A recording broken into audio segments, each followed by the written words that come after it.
I'm a virgin, and you need 5 sons. Obese girl, begged the giant mountain man. Snow rattled against the meeting house windows while the congregation rose for the closing hymn. At the back, Johanna Schmidt stood as if pinned to the floorboards, cheeks burning under the harsh glow of lantern light. She had spent years swallowing laughter and side glances, the quiet verdict that a woman of her size was meant for shadow, not for choosing. When the hymn faltered, she stepped into the aisle. Her voice shook, but it carried. "I am a virgin," she said, hands clasped tight at her apron. "And you, Elias Reber, you say you must raise 5 sons to keep your claim in the high country. Marry me before the snows make the pass impassable." For a heartbeat, the room held its breath.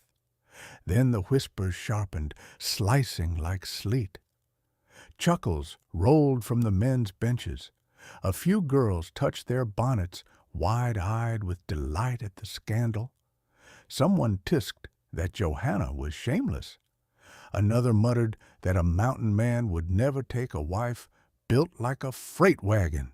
By the stove, Elias Weber unfolded from the shadows, a towering figure in a hunter's coat, face mapped with the pale slash of an old scar. He had come to trade lamp oil and salt, to avoid the pull of crowds and memory. Now he crossed the floorboards in 3 strides and turned to face the room. "No one," he said, voice low and even, "mocks a woman for speaking plain truth." The laughter died. Even the stove snapped more softly. He looked to Johanna then, not at her size, but at the courage steadying her chin. "I won't make a jest of vows," he said. "Storm's comin'. I'll see you safe to my place, and when the sky clears, we'll do this properly, before God with witnesses and with dignity." Outside, wind howled like a living thing. Elias swung his bear-skin cloak around Johanna's shoulders and guided her toward the waiting sleigh, the Percherons stamping steam into the blue dusk. Behind them, the door thudded shut on gossip and doubt. Ahead lay a white wilderness and a narrow trail cut into the spine of the mountain where 2 strangers would test whether bold words could become a life. The sleigh lurched forward into the storm, bells muffled by snow. Johanna gripped the worn leather seat, the cloak heavy around her shoulders, while Elias kept the reins steady against the wind. They said little. The crunch of hooves and the whip of sleet were loud enough. Yet every so often Elias would glance at her, checking she was still warm, still upright. By the time they reached his cabin, night had swallowed the valley. The house stood firm against the drifts, squared logs black against the storm. Inside, the air was sharp with wood smoke, the single room bare but clean. A table, 2 chairs, a stove, and 1 broad bed against the wall. Elias lit a lantern, then paused. "You take the bed," he said gruffly. "I'll sleep in the lean-to." Johanna's protest caught in her throat.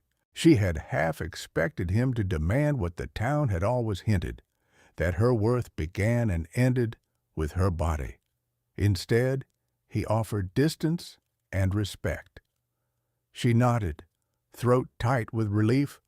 In the days that followed, their rhythms settled.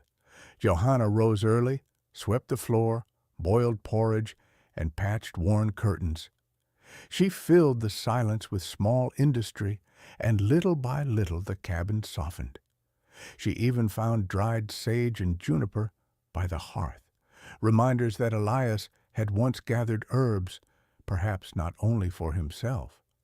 Elias, for his part, began to teach her what the mountains required. He showed her how to split kindling with the grain of the wood, how to set snares along rabbit runs, how to read storm signs in the sky. He spoke few words, but his hands were steady, his instruction patient. At night, when the wind pressed hard against the shutters, Johanna would sit by the stove, sewing by lamplight.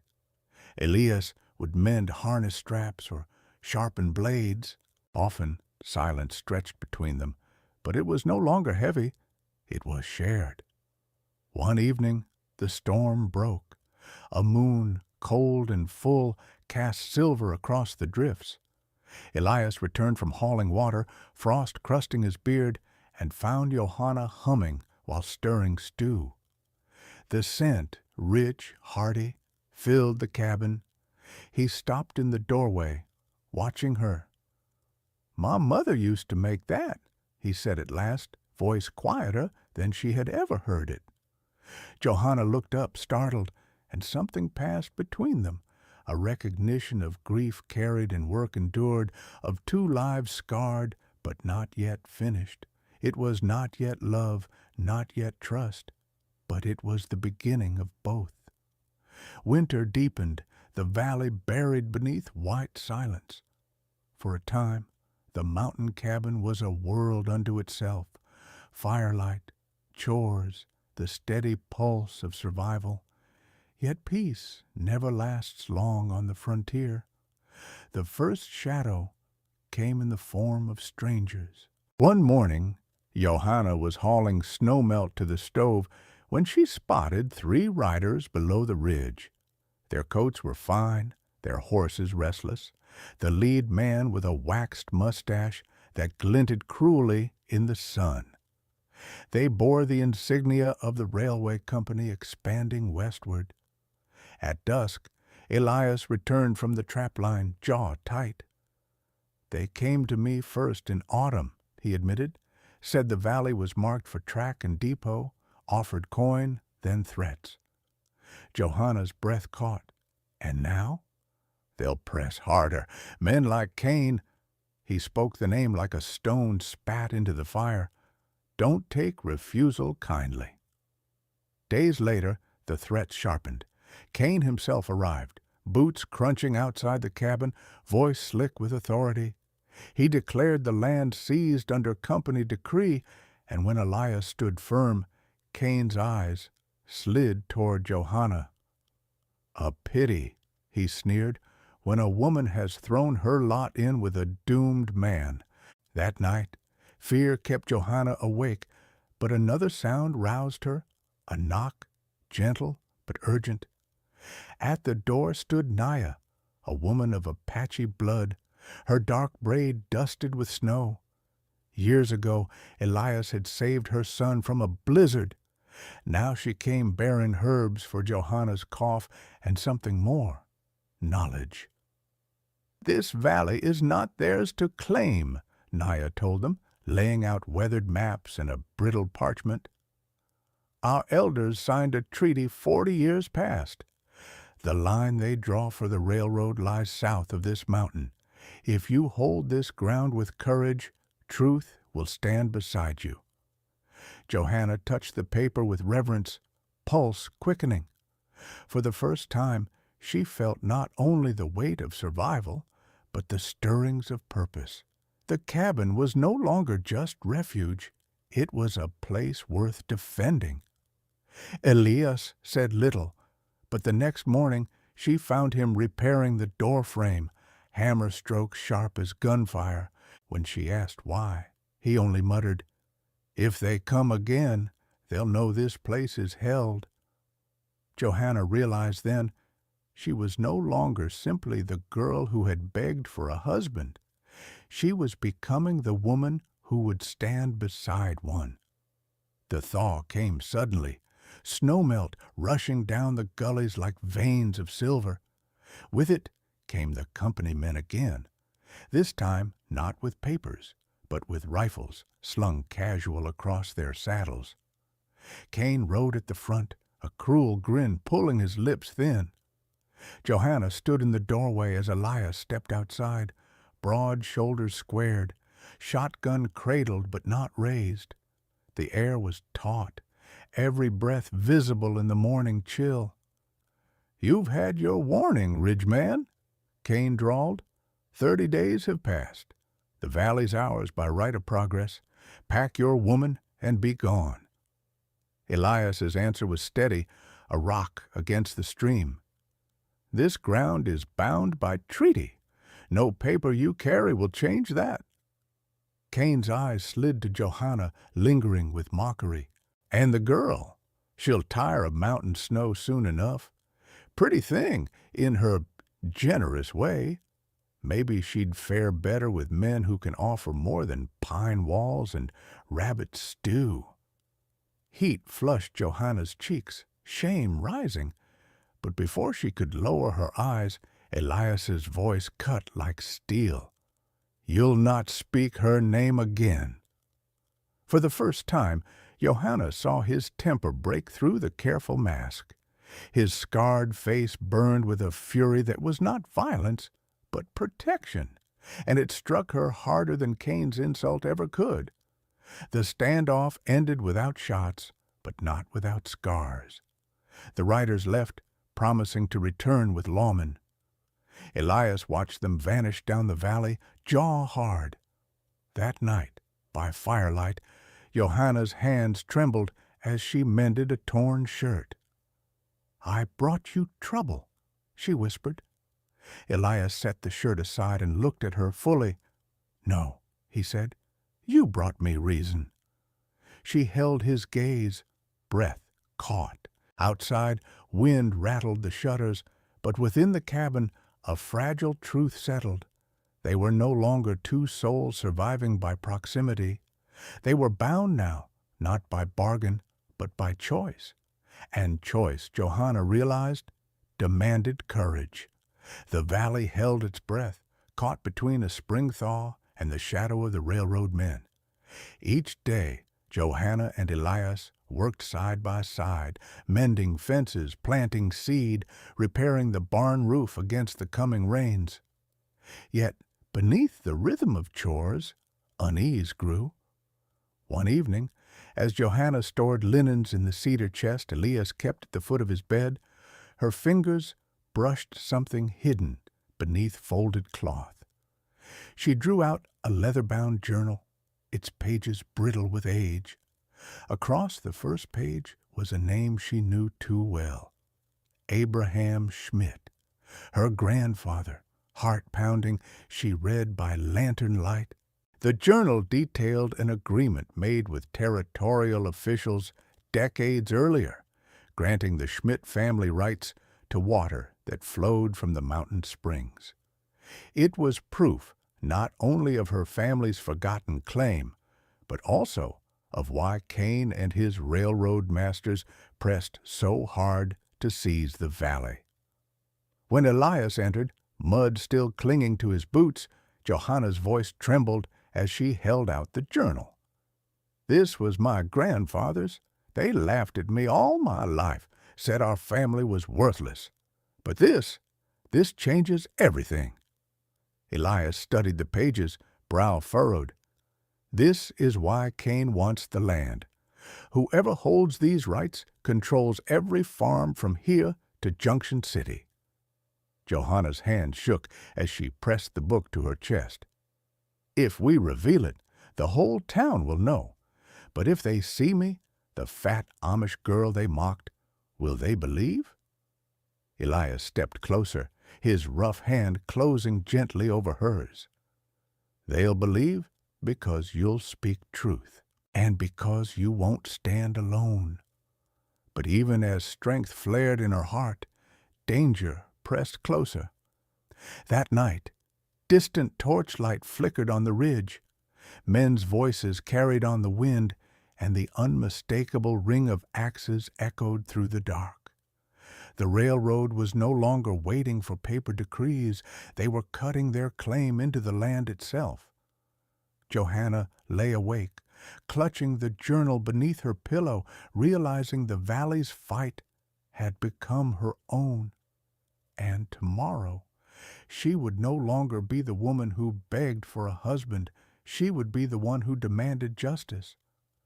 The storm broke not with thunder, but with hooves. At dawn, the cabin shuddered under the approach of riders. Johanna rose from her chair, journal clutched to her chest, while Elias stood at the door, shotgun in hand. Cain dismounted first, his long coat snapping in the wind. Behind him, half a dozen armed men spread in a semicircle, rifles glinting. "This ends today," Cain sneered. "The valley belongs to the railroad.